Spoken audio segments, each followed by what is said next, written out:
Bueno, buenos días a todos. Mi nombre es Alejandro Cuesta, soy cardiólogo, electrofisiólogo, soy una especie de electricista del corazón y me desempeño aquí en el Hospital de Clínicas de la UDELAR.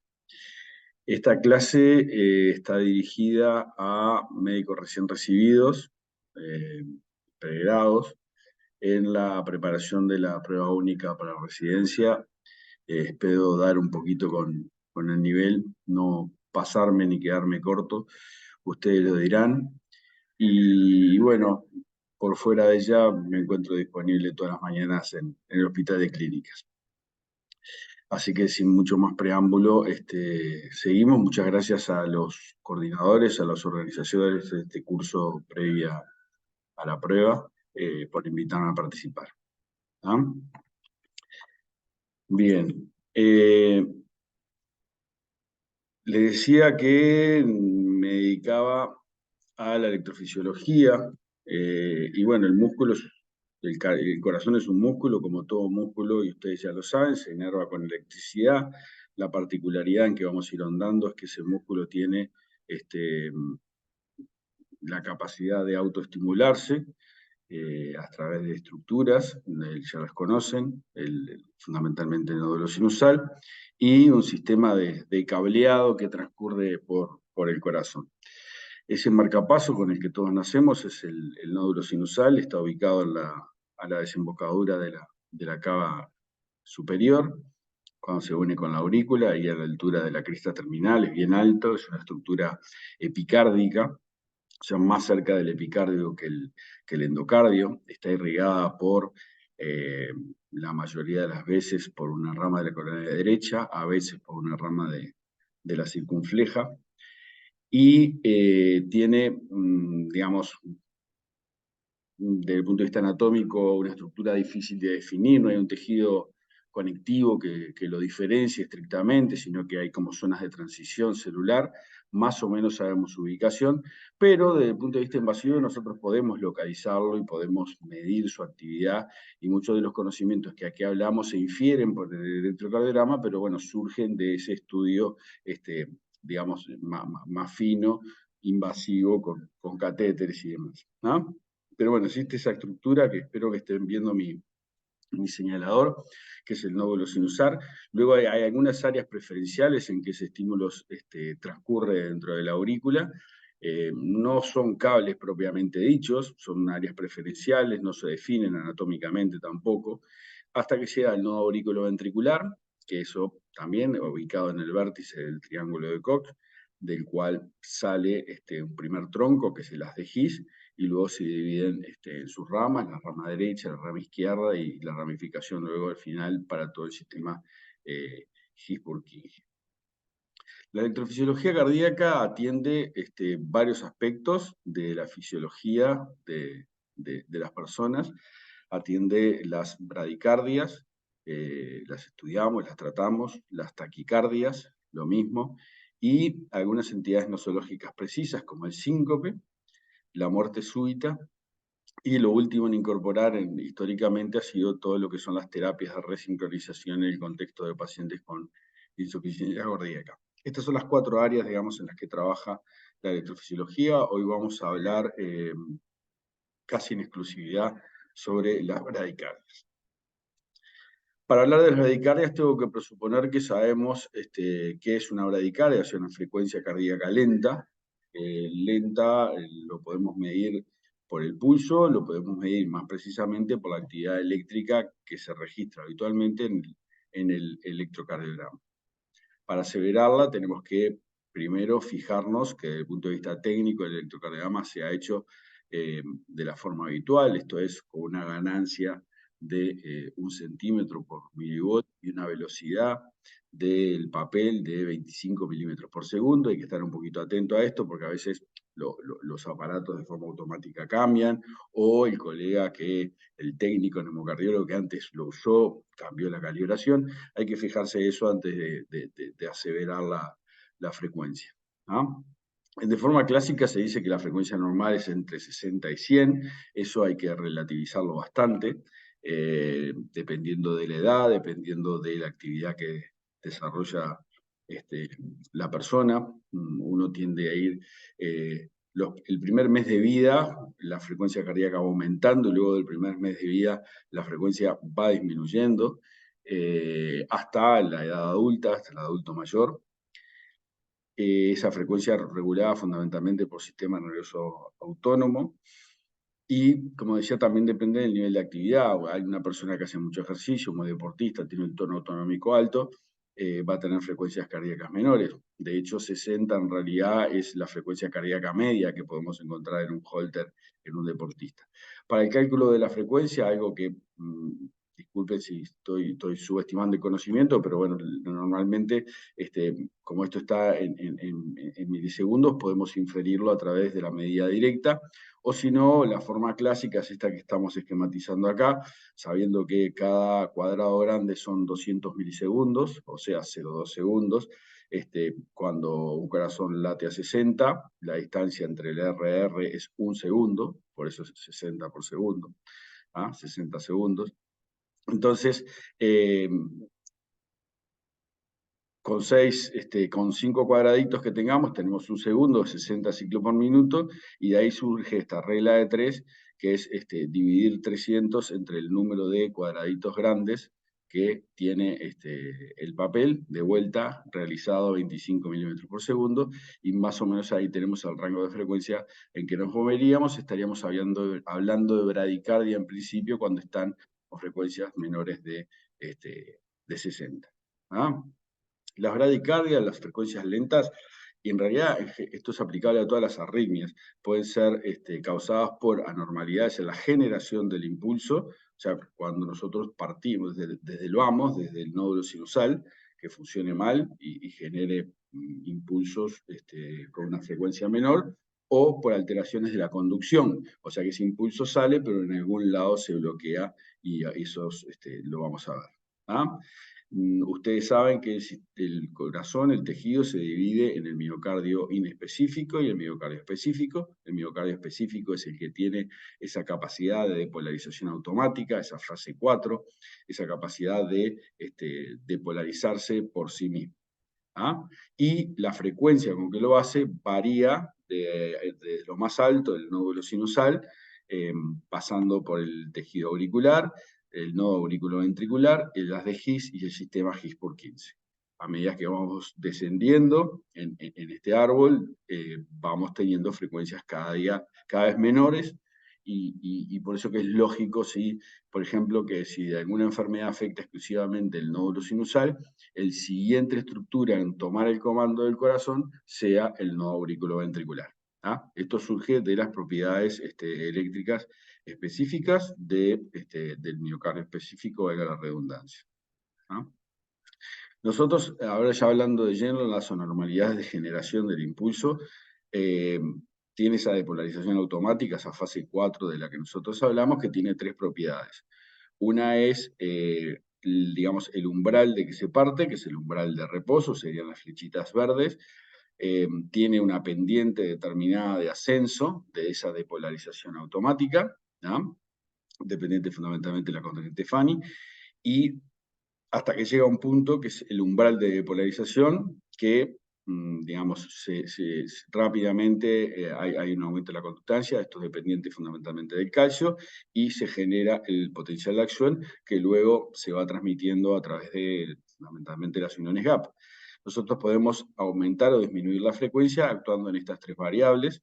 En este primer ejemplo lo que hacemos es disminuir la pendiente de depolarización automática, por lo que se espacían las depolarizaciones, o sea, baja la frecuencia. Otra alternativa es hiperpolarizar la membrana, o sea, bajar el potencial de reposo, o la otra alternativa es subir el punto en que se genera la depolarización. ¿Qué pueden influir y qué pueden determinar la disminución de la frecuencia? Bueno, varias cosas, algunas fisiológicas, otras no. El elemento fundamental acá en la fisiología normal es el sistema nervioso autónomo, con el simpático acelerando la frecuencia, el parasimpático disminuyéndola. A su vez, cada uno de los sistemas activados por las eferencias propias. Tenemos la temperatura. Por ejemplo, he sabido que la gente con hipotermia tiene bradicardia, enfermedades cardíacas de todos los tipos, pero también enfermedades extracardíacas, alteraciones del tejido conjuntivo, enfermedades respiratorias, el hipotiroidismo, que es, digamos, una patología endocrinológica que siempre miramos tanto cuando existimos aumentos del automatismo, disminución, fármacos, algunos cardiovasculares, otros no, alteraciones del medio interno, que son particularmente de cuidado en algunas pacientes, en los pacientes diabéticos, en los pacientes renales. ¿Ah? Y bueno, la lista es un poquito grande, pero la que queremos transmitir es el hecho de que hay que mirar todo el entorno en el cual trabajas el nódulo sinusal para definir si hay una enfermedad propia del nódulo o en realidad es una enfermedad externa actuando sobre el nódulo. En cuanto a las anormalidades de conducción, este es un esquema de alguna manera, el dibujo del que partimos, de las distintas estructuras que tiene el sistema de conducción. Sepan que, por ejemplo, cuando nosotros miramos el intervalo PR, o sea, desde el inicio de la P hasta el QRS, en realidad estamos en el fondo mirando mucha cosa desde el punto de vista electrofisiológico. Nosotros tenemos una depolarización espontánea que de una célula a nivel del nódulo sinusal. Ese frente de onda tiene que primero lograr pasar a la aurícula, luego transcurrir por la aurícula, llegar al nodo aurículo-ventricular, transcurrir por el nodo aurículo-ventricular, que tiene propiedades decrementales, o sea que retrasa, frena la progresión de ese impulso, pero además frena más cuanto más frecuencia le ofrecemos. Luego este tronco, que es el haz de His, que luego se divide en las ramas y llega hasta el sistema His-Purkinje. Esto nosotros no lo vemos directamente, nosotros vemos lo que la depolarización y repolarización de las aurículas y de los ventrículos. No vemos todo el sistema de conducción en el electrocardiograma, pero tenemos que pensar en él cuando lo desarrollamos. Este solo es un dibujito que es, los celestes son los electrocardiogramas normales, nada más que hechos a una velocidad mayor, y acá un registro de un catéter apoyado aquí a nivel del His, donde ven la depolarización auricular, el registro del His y el registro del QRS. O sea, todo esto es verdad, o sea, es medible, es observable, claro que de forma invasiva, que por suerte habitualmente no se hacen los pacientes. ¿Ah? Los bloqueos hay, digamos, que dan bradicardia, son fundamentalmente los bloqueos de la salida del estímulo del nodo sinusal a la aurícula. En ese caso hablamos de bloqueos sinoauriculares, y bueno, los bloqueos de la aurícula al ventrículo, que son los bloqueos auriculoventriculares. Eventualmente existe, y en situaciones patológicas determinadas, otros tipos de bloqueos, o sea, dentro de la propia aurícula o dentro del propio ventrículo, que en realidad no van a ser motivo de análisis ahora. Tanto los bloqueos sinoauriculares, que vamos a explicarlo mejor, como los bloqueos auriculoventriculares, que probablemente sean los que ustedes más conocen, se habla de bloqueo de primer grado, cuando el estímulo está demorado en llegar a la cámara de la que estamos hablando. En el caso del bloqueo sinoauricular sería desde la célula sinusal a la aurícula. En el caso del bloqueo auriculoventricular sería de la aurícula al ventrículo. El de segundo grado, que es cuando alguno de esos impulsos no llega, y el de tercer grado, que es lisa y llanamente cuando está disociada la actividad, en el primer caso, de las células sinusales y la aurícula, en el segundo caso, los bloqueos AB de las aurículas con respecto a los ventrículos. Se habla de disfunción del nódulo sinusal, cuando observamos alguna alteración específica a ese nivel, pero hay también, digamos, una especie de cajón desastre de patologías que se llama enfermedad del nódulo sinusal, que engloba muchas alteraciones que ocurren en el sistema de conducción específica auricular. Entonces, cuando hablamos de enfermedad del nodo sinusal, podemos, o síndrome de enfermedad del nodo sinusal, Sick Sinus Syndrome, SSS, lo pueden ver en la literatura, no solo estamos hablando de bradicardias sinusales, de taquicardias sinusales, de paros sinusales, sino eventualmente involucra fenómenos más complejos, hasta eventualmente la fibrilación auricular. Eso de enfermedad del nodo sinusal versa sobre la patología difusa de del tejido específico auricular. Bueno, me importaba aclarar este término que a veces puede prestarse a confusión. No es raro que a veces se mezclen los términos, se hable exclusivamente de un problema a nivel del nódulo sinusal o de enfermedad del nódulo sinusal en su globalidad. Incluso, como verán de la lista que le puse ahí, que les estoy nombrando, la enfermedad del nódulo sinusal involucra cosas como el síndrome de bradicardia, taquicardia, o sea, corazones que por un momento van muy despacio o muy rápido, producto de estas alteraciones. ¿Ah?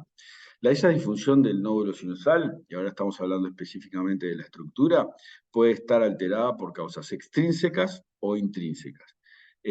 Intrínsecas, empiezo por la segunda, intrínsecas cuando hay una enfermedad o un proceso patológico que afecta directamente el nódulo sinusal.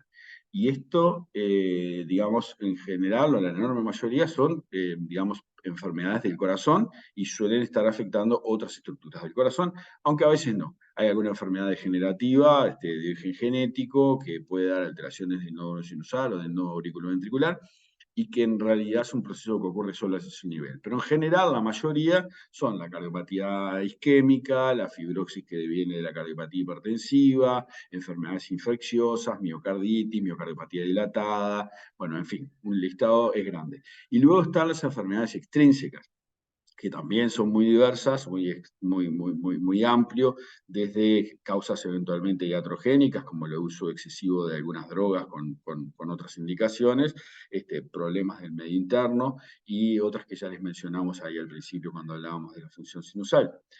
¿Por qué importa distinguir estas cosas? Bueno, porque eventualmente las causas extrínsecas son tratables de una forma más amigable y menos invasiva que las intrínsecas. Cuando el nódulo sinusal está enfermo, tenemos que actuar sobre él, o sea que muy probablemente terminemos poniendo un marcapaso o haciendo una ablación, pero en cambio las causas extrínsecas, a veces prescindiendo de ellas, es suficiente para relevar la enfermedad y no tener que avanzar en los tratamientos.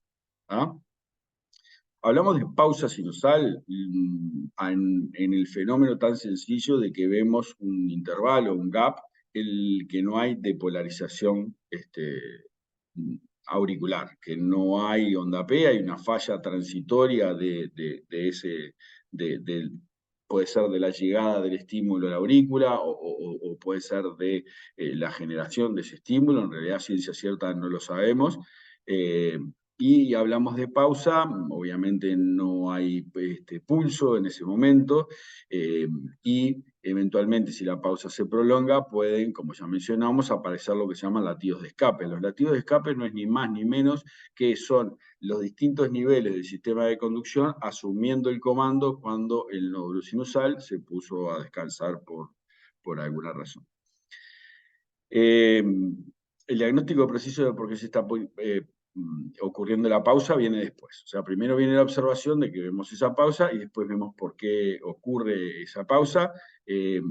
Puede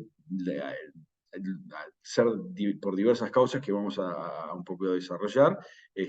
Algunas ponemos ahí. Incluso puede ser que ese nódulo sinusal haya sido puesto en pausa por una actividad ectópica. O sea, cuando tenemos una extrasístole auricular, por ejemplo, el nódulo sinusal es depolarizado, se duerme y después se recupera, por eso se habla de tiempo de recuperación del nódulo sinusal, y arranca de vuelta. Otro fenómeno que a veces ocurre es cuando hay taquicardias. Las taquicardias también lo suprimen el nódulo sinusal y demoran luego en arrancar una vez que la taquicardia cesa, y estoy hablando de las taquicardias con comportamiento paroxístico, ¿no? De que prenden y apagan de forma brusca. ¿Ah? Acá hay un ejemplo de, digamos, una pausa sinusal. En esto en realidad es una pausa sinusal que es normal. Esto es un trazado de alguien que realiza deporte, que tiene esta frecuencia cardíaca más rápida y luego una frecuencia cardíaca lenta, producto de ese aumento del tono vagal. Pero fíjense que cuando el nódulo sinusal un poquito se echa a dormir, aparecen latidos de escape. Este es nodal, porque no está precedido de onda P. Este latido de escape es de otro foco auricular. Fíjense la onda P, que tiene una morfología bien distinta a la P de origen sinusal. ¿Ah? y estos no necesariamente son fenómenos anormales. Vamos a hablar del bloqueo sinoauricular. Le decíamos que normalmente el impulso se forma dentro del nódulo sinusal o en las células sinusales, de allí tiene un trayecto a recorrer y llega a la aurícula, y en la aurícula el frente de onda se desparrama y depolariza toda la aurícula. Pero tenemos que tener este concepto de que hay una zona de transición desde el nódulo sinusal a la aurícula. Y esa zona de transición, eventualmente, en algunas circunstancias, puede salir el estímulo, pero bloquearse, nunca llegar a la aurícula, y ese es el caso que hablamos de bloqueos sinoauriculares. Los bloqueos sinoauriculares también se clasifican en primer grado, segundo grado y tercer grado. El tema es que hay algunos de ellos que tienen connotaciones electrocardiográficas y otros no. Esto obviamente es un esquema, no es un electrocardiograma real, donde están pues todos estos palitos aquí, estos segmentos, que, digamos, ayudan a que ustedes se imaginen el estímulo que sale de la célula sinusal. Entonces, en este caso, es el impulso de la célula sinusal sale y logra la depolarización de la aurícula. Esto es lo normal, y así veríamos un trazado electrocardiográfico.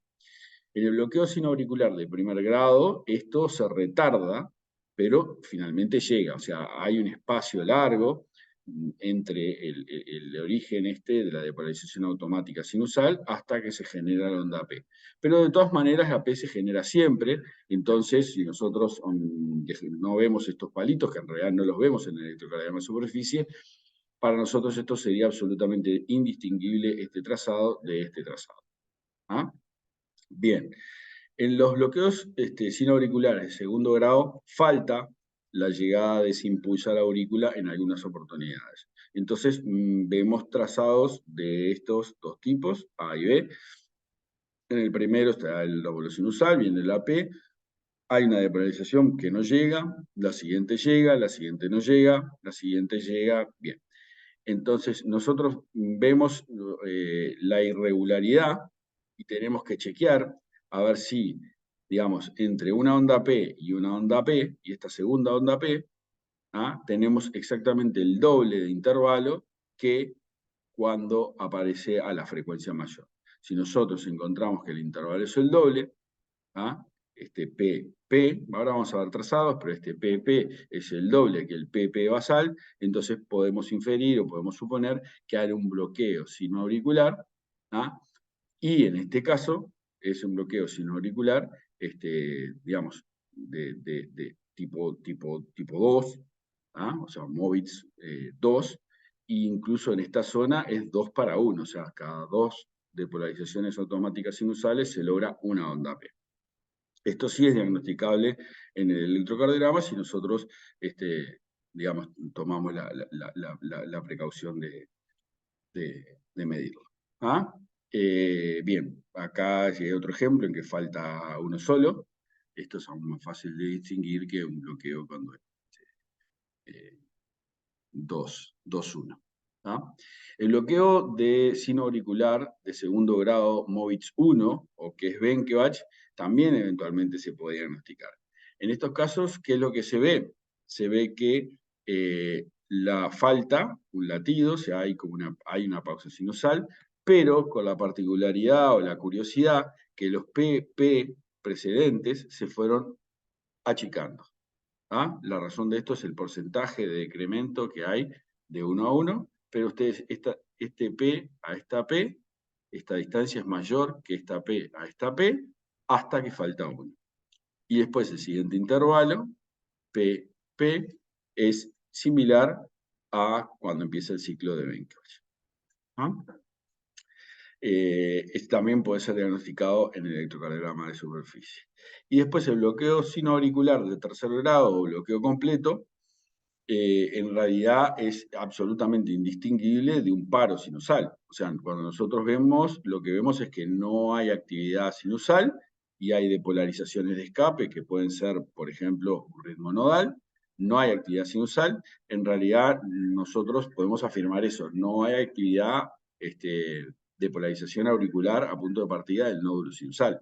Pero no podemos afirmar si hay depolarizaciones sinusales bloqueadas o si literalmente no hay depolarizaciones auriculares. Entonces, los de segundo grado son, digamos, los diagnosticables. En el caso de primer grado no es diagnosticable. Y en el caso de tercer grado no es diagnosticable, aunque sí podemos saber que el nódulo sinusal en sí está mal, no está funcionando, no está logrando depolarizar la aurícula. Bien, este es un ejemplo de un bloqueo AB de segundo grado en el que faltan ondas P. Y si nosotros tomamos el sector derecho del electrocardiograma, como que esta es la frecuencia normal, bueno, vemos que los PP de las pausas son exactamente el doble que el PP de basal. Entonces, en estos casos, sabemos que es un bloqueo de segundo grado. Si se repite, bueno, probablemente estemos ante un bloqueo 2:1 de segundo grado. Eso, bueno, hay que ver. Aquí sería 2:1, acá sería un solo latido que falta. ¿Ah?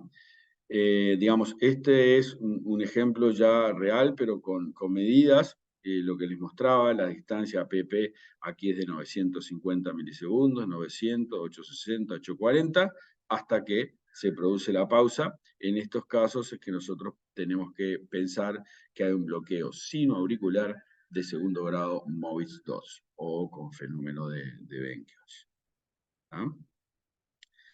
Bien, y este es otro ejemplo de un bloqueo de sino auricular, digamos, MOVIS 2, en que de forma repentina, sin dato previo, aparece la pausa y las distancias PP sin pausa es el doble exactamente a que el basal. O sea, desde esta P a esta P es el doble de distancia que las P que se suceden sin pausa.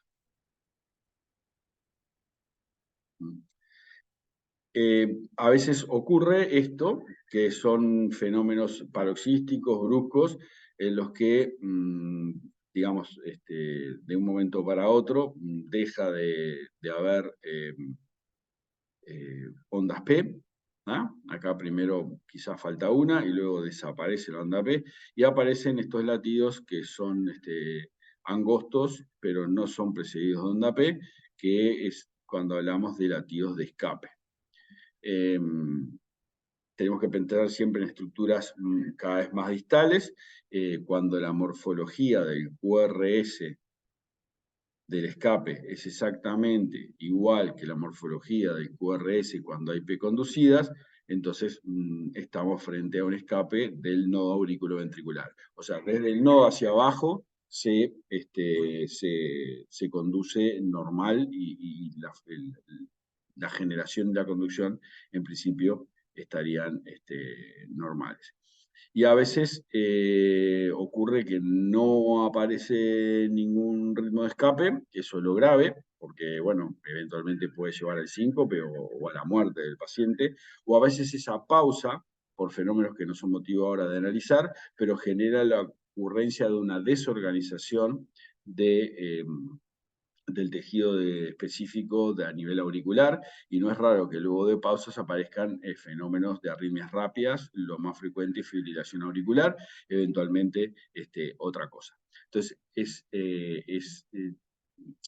observable muchas veces que luego de las pausas sinusales prolongadas se induzca fibrilación auricular, y también ocurre lo contrario por el fenómeno de supresión que antes hablamos, que después de una fibrilación auricular que cesa de forma brusca o una taquicardia supraventricular que cesa de forma brusca, si además el nódulo sinusal está enfermo, se produce una pausa prolongada de vuelta que puede eventualmente ser una pausa sincopal.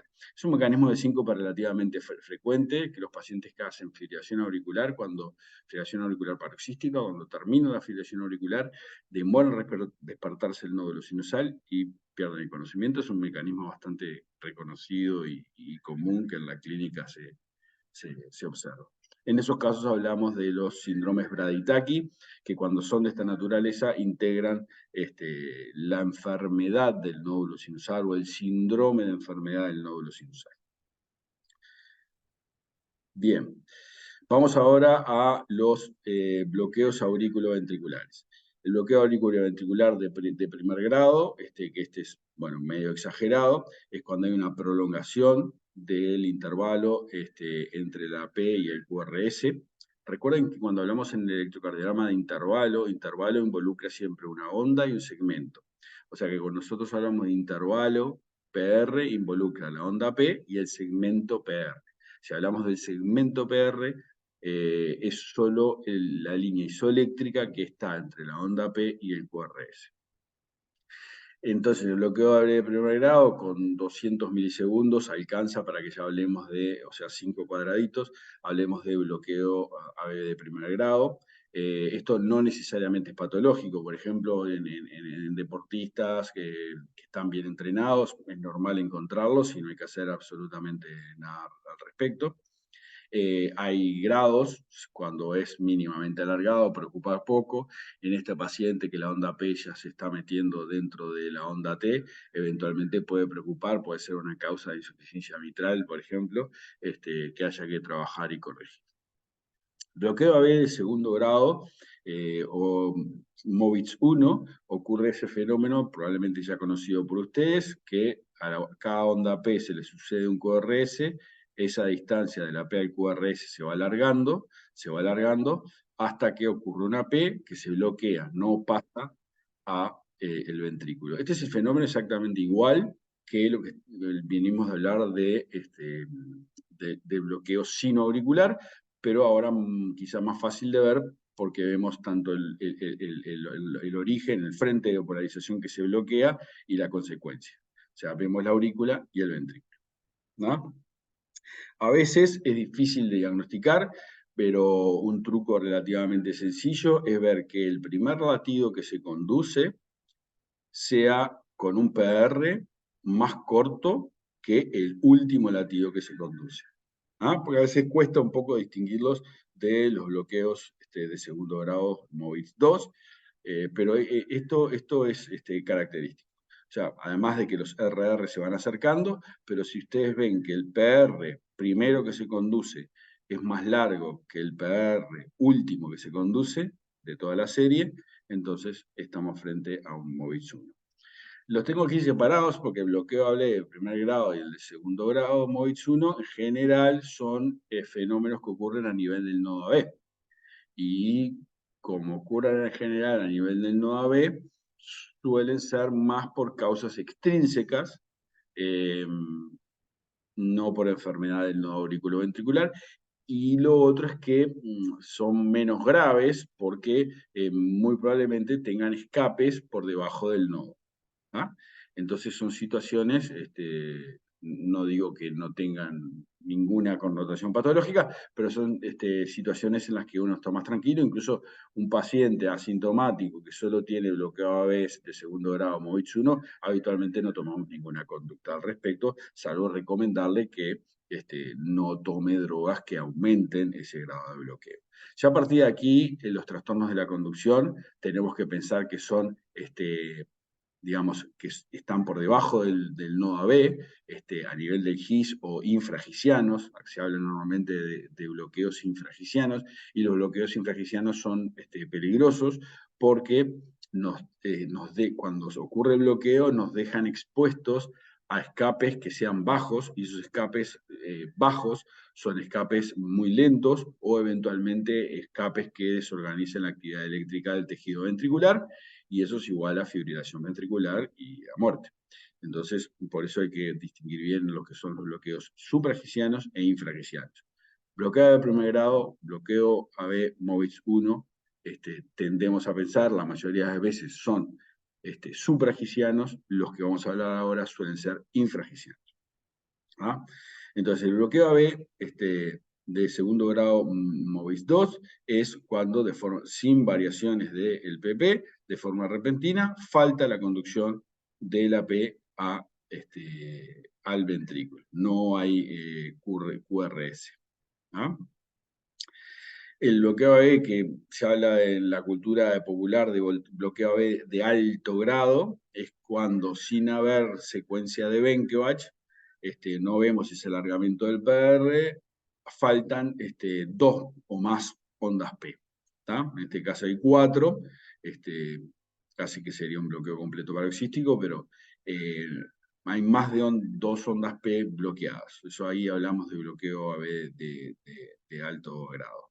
Cuando podemos establecer una secuencia regular, o sea, por ejemplo, hay 2 ondas P por cada QRS o 3 ondas P cada QRS, bueno, nos referimos a él por la tasa. Bloqueo de segundo grado, 2,1 sería este caso. Se puede también hablar de bloqueo auriculoventricular de 3,1, pero bueno, en el caso de 3,1 ya estamos en una situación de bloqueo AB de alto grado porque hay 2 ondas P que no se conducen. Y finalmente está el bloqueo AB de tercer grado, que en este caso sí, a diferencia del bloqueo sinoauricular, acá sí lo podemos distinguir, porque vemos las ondas P, ¿ah? Y vemos complejos QRS que no guardan ningún tipo de relación con esas ondas P, ¿ah? Entonces, bueno, esas son las dos condiciones fundamentales para hablar de bloqueo de tercer grado. Que haya más ondas P que QRS, que no haya una relación fija entre los QRS y las ondas P, o que, o que las distancias PR sean variables, es dos formas de decir lo mismo, ¿ah? Entonces, en este caso hablamos de bloqueo AB completo y de escape, ¿ah? El escape puede ser alto o bajo, ahora vamos a ver un par de ejemplos de eso. Este es un ejemplo, otro ejemplo de bloqueo AB de segundo grado, MOVITS 1. Acá, por el electrocardiograma y por las tiras cortas, puede costar un poco ver si se trata de un MOVITS 1 o un MOVITS 2, pero vamos al truco que les decía. Si ustedes ven que el primer latido conducido tiene un PR más corto, bueno, que el último conducido, esto muy probablemente sea un MOVITS 1 con fenómeno de Benkiewicz. Ahora, en este electro tiene otra cosa, y es esto, en la derivada esta D3, que es que se produce el bloqueo y aparece otro complejo QRS, que en realidad el complejo QRS es exactamente de la misma morfología que el basal, pero con una onda P que está metida allí dentro.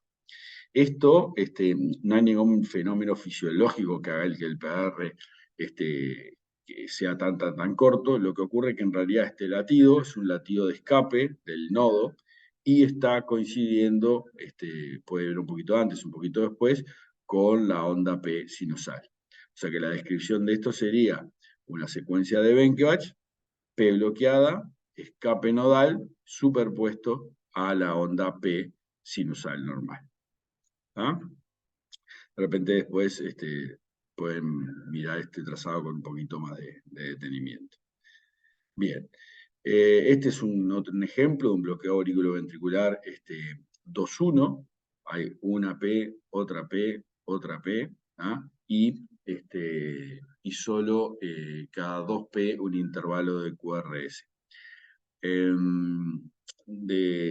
Este electro se caracteriza por ser regular, tanto las ondas P como los QRS son regulares, aunque también hay que decirlo para ser bien preciso, los PP que suelen tener QRS interpuestos en el medio suelen ser ciclos un poquitito más cortos que los PP que no tienen QRS en el medio, en un fenómeno que se llama arritmia ventriculofásica, que en realidad no tiene ninguna importancia práctica, salvo el hecho de saber que existe para cuando uno mide no confundir. En los bloqueos 2,1 hay ritmo auricular regular, ritmo ventricular regular. Vamos para atrás. En estos, cuando hay MOVITS, los bloqueos AB de segundo grado, no vemos una actividad regular ventricular.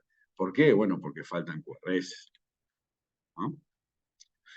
Bien, y cuando nosotros tenemos un bloqueo AB completo, ocurre lo mismo. Vamos a ver ondas P regulares, en general con frecuencias altas, y vamos a ver QRS regulares. ¿Tá? O sea que nosotros vemos un primer dato para decir si un bloqueo es completo o no, una tasa de bloqueo fija o no, es que los QRS sean regulares. Si son irregulares, hay un grado de conducción ahí, y no hay una tasa fija. ¿Ah? Bien. Eso hay que distinguirlo de esta otra situación, ¿no? y hasta acá va a ser el nivel de complejidad, que es lo que se llama la disociación. A veces nosotros podemos tener ritmos que son rápidos, que no son sinusales y que superan la frecuencia del ritmo sinusal. Cuando eso ocurre, la P no se relaciona con el QRS porque el QRS es más rápido que la P, no porque haya un bloqueo. ¿No?